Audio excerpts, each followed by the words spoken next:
Good morning বন্ধুরা, কেমন আছো সবাই? তোমাদের সাথে আবার একটা নতুন ব্লগ নিয়ে আমি শ্রাবণী।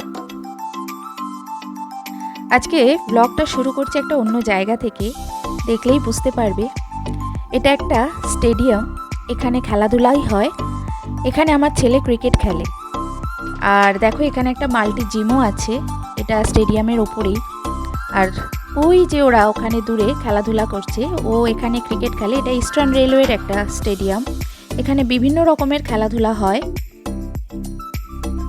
ভীষণ সুন্দর, চতুর্দিকটা খুব সুন্দর। দূরে যে সাদা মতো স্টেডিয়ামটা দেখা যাচ্ছে ওটা ইনডোর গেমের জন্য। ওখানে কিক বক্সিং, ব্যাডমিন্টন এই ধরনের খেলাগুলো হয়।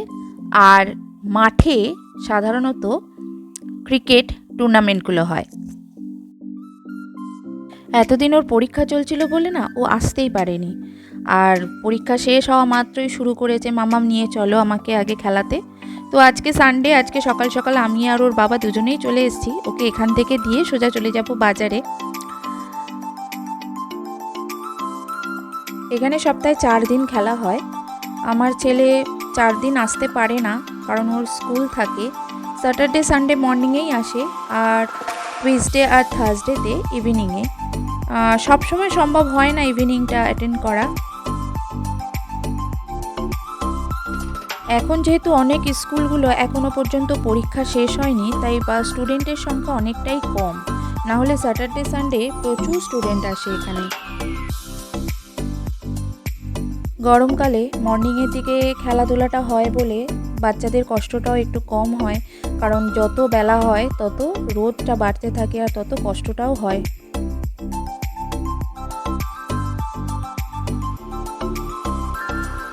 ও এখানে খেলুক, ওর ছুটি হতে হতে প্রায় 10টা সাড়ে 10টা বেজে যাবে। ততক্ষণে আমরা এবার বাজারটা করে নিতে পারবো। তা আমি আর দিবাকর এখন চলে যাব বাজারে।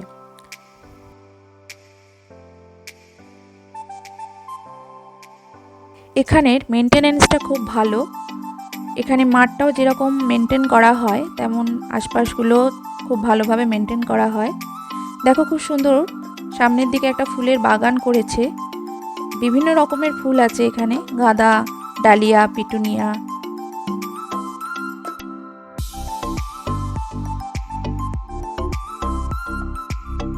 চলো তোমাদেরকে একবার বাগানটা ঘুরে দেখাই। দেখো কি সুন্দর এখানে ফুলগুলো ফুটে আছে।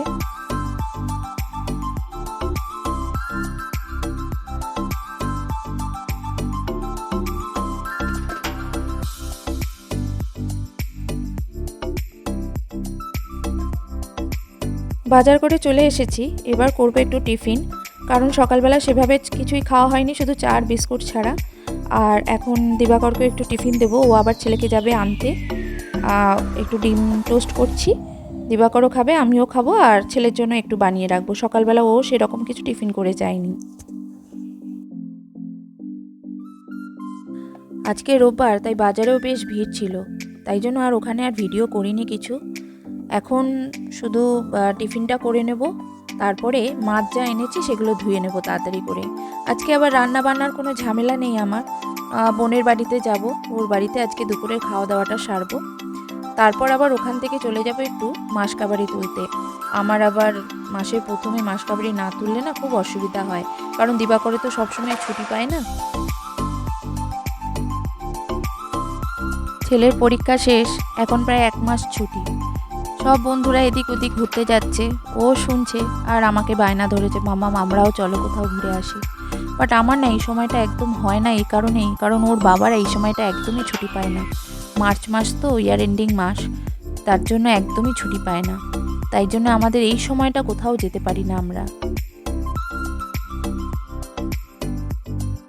দুজনে এবার টিফিনটা সেরে নিই, টিফিনটা করে নিয়ে চলে যাব মাছ ধুতে। বাজার থেকে আজকে 2-3 রকমের মাছ এনেছি। ভোলা মাছ এনেছি, বেলে মাছ এনেছি, আর মাছ এনেছি, দেশি আর। আমাদের বাড়িতে ভোলা মাছটা খেতে খুব ভালোবাসে বাবু, ঝাল ঝাল করে খেতে করে দিলে খুব ভালো খায়। আর বেলে মাছটা দিবাকরের খুব প্রিয়।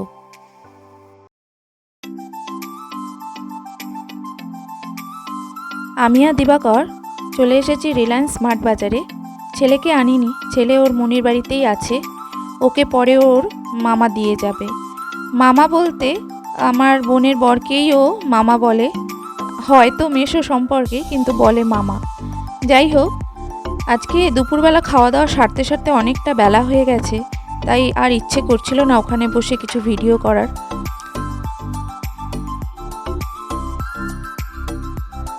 আমি এখান থেকেই প্রত্যেক মাসের মাসকাবারিটা তুলি, কারণ এখানে অনেক রকম অপশানও থাকে আর আমার প্রাইসটাও বেশ রিজনেবল লাগে।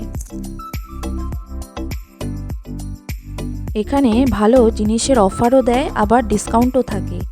এক একটা জিনিসে তো 30-35% ওপরও ডিসকাউন্ট থাকে। সব থেকে ভালো লাগে যেটা, সেটা হচ্ছে আমি এখানে জিনিসের প্রচুর ভ্যারাইটি পাই। তেল থেকে, শ্যাম্পু থেকে, সাবান থেকে, সব জিনিসের প্রচুর ভ্যারাইটি আছে এখানে। চলো, আমার মোটামুটি হয়ে গেছে, এবারে বিলিং কাউন্টারে যাব। জাস্ট ঘরে ঢুকলাম, মাসকাবারি করতে গেছিলাম, তো মাসকাবারি আমার হয়ে গেছে। আজকে না তুললে মাসকাবারিটা আর তোলা হতো না, কারণ আবার সেই যেদিন আবার দিবাকরের ছুটি থাকবে সেই দিন, তো ওই জন্য আজকে মাসকাবারিটা তুলে নিলাম।